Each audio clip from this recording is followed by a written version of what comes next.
Hello everyone, I am Tiasha Chanda. আমি শিক্ষা দীক্ষার একজন কনসিস্টেন্ট স্টুডেন্ট এবং টিচার। শিক্ষা দীক্ষার বেশিরভাগ সবাই আমাকে শিক্ষা দীক্ষার ফার্স্ট স্টুডেন্ট হিসেবে চেনে। তো আজকে আমাদের সাথে আছে শিক্ষা দীক্ষার আরেক পপুলার ফেস। আমি যদি শিক্ষা দীক্ষার প্রথম স্টুডেন্ট হই, এ হচ্ছে শিক্ষা দীক্ষার সেকেন্ড স্টুডেন্ট। আজকে তার সাথে আমরা কিছু চ্যাট করে নেব। চলো। আচ্ছা অঙ্কিতা, তুমি কত বছর শিক্ষা দীক্ষার সঙ্গে যুক্ত আছো? শিক্ষা দীক্ষার সঙ্গে যদি বলি, আমি স্বর্ণালী ম্যামের প্রথম দিন থেকে আমরা আছি স্বর্ণালী ম্যামের সাথে। শিক্ষা দীক্ষার জন্মটা আমরা দেখেছি। তো কিভাবে শিক্ষা দীক্ষা হলো, from just being a private tutor two making a institution. তো শিক্ষা দীক্ষার যেহেতু শিক্ষা দীক্ষার শুরুর দিন থেকে আছি বলতে আমরা শিক্ষা দীক্ষার জন্ম থেকে আছি। আর স্বর্ণালী শিক্ষা দীক্ষা নামটা যখন ছিল না তখন থেকে আমরা এক্স্যাক্টলি, এবং স্বর্ণালী ম্যামের সাথে হয়তো 11-12 বছরের সম্পর্ক। So it's a huge time. 15 years. হ্যাঁ, so it's a huge time, right? Yeah. আচ্ছা, এখন তুমি কি নিয়ে পড়তে চাও? আচ্ছা, রিসেন্টলি এইচএস দিলাম। এখন currently B Tech computer science engineering এর জন্য চেষ্টা করছি। WJEE কাউন্সিলিং এর থ্রুতে দেখা যাক কোন কলেজে হয়। আর আপাতত এইটাই প্ল্যানিং। এবার ফিউচার দেখা যাক, যদি এমটেক করতে হয় তাহলে উইল গো ফর দ্যাট, আর না হলে তো অবভিয়াসলি প্লেসমেন্ট নিয়ে একটা চাকরি বাকরি। Best wishes for you. আচ্ছা, শিক্ষা দীক্ষা কিভাবে তোমাকে এই ক্যারিয়ার কাউন্সিলিং এর ক্ষেত্রে হেল্প করেছে? আচ্ছা, আমি যেহেতু শিক্ষা দীক্ষার প্রথম দিন থেকে আছি, ক্লাস 10-এর পরে মানে মাধ্যমিক দেওয়ার পরের দিনই আমি এসেছিলাম এখানে যে অ্যাবাউট কি সাবজেক্ট আমি চুজ করব। তো অবভিয়াস রিজনস, যারা এই মাধ্যমিক দেয় এবং ফিজিক্যাল সায়েন্স লাইফ সায়েন্স পরীক্ষা খুব ভালো হয়, তাদেরই মনে হয় যে we should go for science. আমারও একটা ওভার কনফিডেন্স ছিল যে we should go for science and pure science নেব। তবে বায়োলজিটা আমি খুব বেশি মানে ঠিক ভালো লাগতো না আমার। তো সেই জন্য তখন কম্পিউটার সায়েন্স নিই। তারপর আবার কাউন্সিলিং হয় এবং তারপরে আমি ISI এর জন্য, ইন্ডিয়ান স্ট্যাটিস্টিক্যাল ইনস্টিটিউটের জন্য প্রিপারেশন শুরু করি। তখন কম্পিউটার সায়েন্স সাবজেক্টটা চেঞ্জ করে আমি স্ট্যাটিস্টিক্স নিই। এবার কি বলবো, ব্যাড লাক, আমি যে পরীক্ষাটার জন্য বসবো সেটার জন্য এই বছর থেকে মানে ISI এন্ট্রান্স পরীক্ষা হচ্ছে না, সেটার জন্য JEE মেন্সের থ্রু অ্যাডমিশন হচ্ছে। তো তারপরে স্ট্যাটিস্টিক্স নিয়েই আমি এখন আপাতত এইচএসটা কমপ্লিট করলাম, বাট এখন আর আমার পক্ষে ISIটা হবে না। তো সেই জন্য আমাকে আবার আগের প্ল্যানে, ব্যাকআপ প্ল্যানে চলে যেতে হয়েছে। আমি আবার বিটেকের জন্যই প্ল্যানিং করছি। ওকে, আচ্ছা, এবার অঙ্কিতার জন্য একটা ইন্টারেস্টিং কোয়েশ্চেন আছে। আমি তো খুব মজা পাবো উত্তরটা জানার জন্য, আমি খুব এক্সাইটেড। তো এখন তোমার কাছে আমার কোয়েশ্চেন হচ্ছে, ইনস্টিটিউটে তোমার সবচেয়ে favourite teacher K? That's a very tricky one, definitely.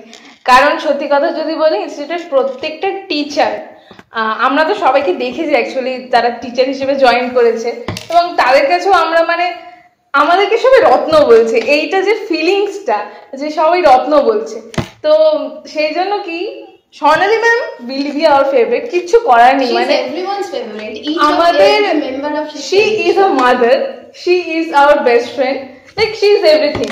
তো সেই ক্ষেত্রে দেখতে গেলে টিচার যদি আমি বলে চুজ করবো, আজকে আমি ভিডিওতে একজনের নাম বললেই পরের দিন সবাই এসে তারপর আমাকে বলবে আমরা কি তোর ফেভারিট নই।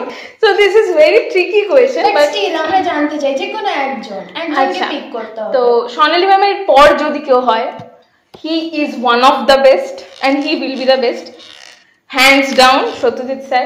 সত্যজিৎ স্যারের ভিডিও এর আগে সবাই দেখেছে। Satyajit sir is a great human being. মানে আমি যদি বলি, besides a teacher, he's a teacher, he's a very good teacher. আমি ওনার কাছে মাধ্যমিক ওনার কাছ থেকে পড়েছি, 9-10, 11-12 কেমিস্ট্রি ওনার কাছে পড়েছি। But as a human being, মানে ওনার কাছে একটা পার্সোনাল যদি আমার কোনো সমস্যা হয়, আই ক্যান গো, এইরকম একটা যে ফিলিং, এই যে একটা টিচার স্টুডেন্টের যে না আমি হয়তো কথাটা বাড়িতে বলতে পারছি না, কিন্তু সত্যি স্যারকে যদি গিয়ে বলি, he can literally solve it, এরকম ব্যাপার। বা হয়তো আমি বিটেকের জন্য যখন ভাবছিলাম বাইরে থেকে করব, একদিন ফোন করি যে স্যার এরকম বাইরে থেকে করব, উনি আমাকে একটাই কথা বললো, মানে খুবই হাস্যকর, উনি জানেন আমি ভিডিওতে বলছি কথাটা, সেটা হচ্ছে, দেখো অঙ্কিতা, হোস্টেলের খাবার খেয়ে পরীক্ষা দিতে যাওয়া আর বাড়ির খাবার খেয়ে পরীক্ষা দিতে যাওয়া, this is a huge difference. কারণ তোমরা হোস্টেলে থাকুনি, আমরা থেকেছি, আমরা জানি এই যে তফাৎটা। তো তারপরে আমি এই জন্য বুঝেছি যে মানে ওনার থেকে উনি একটু আলাদা।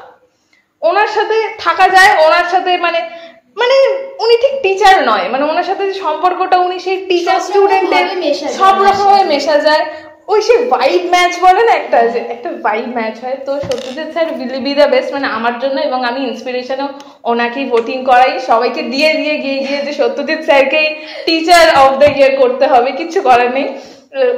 অ্যাকচুয়ালি আমার ভালো লাগে ওনাকে, তো সেই জন্যই ওনাকেই আই উইল চুজ। ওকে, আচ্ছা, এবার আমার তোমার কাছে প্রশ্ন হচ্ছে, শিক্ষা দীক্ষাকে অ্যাজ আ ইনস্টিটিউট বলো, অ্যাজ আ ফ্যামিলি বলো, আউট অফ 10 কত তুমি রেটিং করবে? আচ্ছা, আউট অফ 10 তো আমি অবভিয়াসলি 10 আউট অফ 10 দেবো। তার কারণ হচ্ছে শিক্ষা দীক্ষা ইজ আ প্লেস, আমাদের সবারই একটা ফ্যামিলি রয়েছে, ঠিক আছে? ফ্যামিলির বাইরে কোথাও এসে আমার আজকে ভালো লাগছে না, আমি রাত্রিবেলা 10টার সময় শিক্ষা দীক্ষাতে আসতে পারি।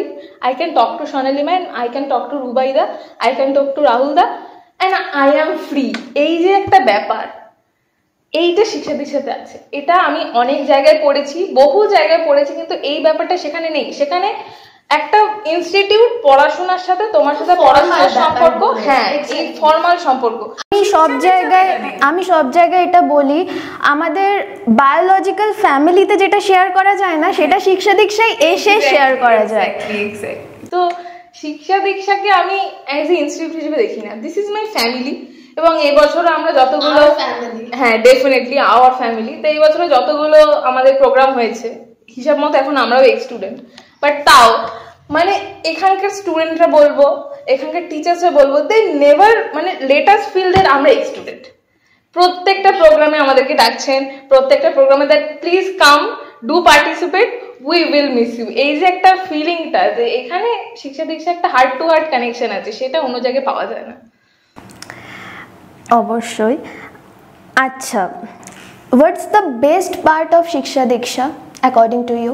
আচ্ছা, অ্যাকর্ডিং টু মি যদি বলি, শিক্ষা দীক্ষাতে পড়াশোনাটা একাডেমিকলি ডেফিনেটলি নো ডাউট খুব ভালো, কিন্তু শিক্ষা দীক্ষার যে আরও এক্সট্রা কারিকুলার অ্যাক্টিভিটিসের যে পার্টগুলো, মানে সেখানে আমারও নিজেরও হয়, আমার মার্চ মাসে বার্থডে আসে, বার্থডে সেলিব্রেশন মান্থ এন্ডে হচ্ছে আজকে, হ্যাঁ প্রত্যেক মান্থের এন্ডে সেই মাসে যাদের বার্থডে থাকছে সেগুলো সেলিব্রেটেড হচ্ছে। আজকে রবীন্দ্র জয়ন্তী, আজকে স্টুডেন্টরা মিলে যে টিচার্স ডে পালন করে, দিস ইজ হিউজ। বা আমরা একটা অ্যানুয়াল প্রোগ্রাম করছি যেখানে আমরা দেখাতে যে yes we are a family, আমরা একটা পিকনিকে যাচ্ছি, এইগুলো সমস্ত এডুকেশনাল ইনস্টিটিউটে হয় না। হয়তো মানে কি হচ্ছে, বাট ওখানে খুব মানিটারি ব্যাপারটা চলে আসছে। শিক্ষা দীক্ষার কাছে সেটা মানিটারি সিচুয়েশন নয়। আমাদের ভালো লাগছে না, আমাদের যদি মনে হয় আমরা এখন ঘুরতে যাব, একটা মেলায় যাব, we can go, শিক্ষা দীক্ষা যে কোনো সব দিনই আমাদের কাছে ফেস্টিভ সিজন বলা যায়, মানে এক্স্যাক্টলি এইটাই তো শিক্ষা দীক্ষার একটা ব্যাপার, মানে এটা কমফর্ট জোন বলা যেতে পারে। অবশ্যই। So according to Sonai, I mean Ankita, যেহেতু আমরা এত বছর ধরে চেনা জানা, তো আমরা সোনাই হিসেবেই ডেকে আসি। তো সো অ্যাকর্ডিং টু অঙ্কিতা, আমরা তাহলে শিক্ষা দীক্ষাকে পড়াশোনা কেন বাকি সব দিকেই 10 আউট অফ 10 দিতে পারি। আমরা শুধুমাত্র পড়াশোনা বা কালচারাল ব্যাপারের না, we are also focusing on mental health issues which are increasing day by day. এটা খুব একটা সিরিয়াস কনসার্ন আমাদের কাছে, যেটা হওয়া উচিত, বাট বেশিরভাগ ক্ষেত্রে এটা হয় না। তাই আমরা এই ব্যাপারটাতেও যথেষ্ট পরিমাণ গুরুত্ব প্রদান করছি। So thank you Ankita for your honest review. দেখা হচ্ছে পরের ভিডিওতে।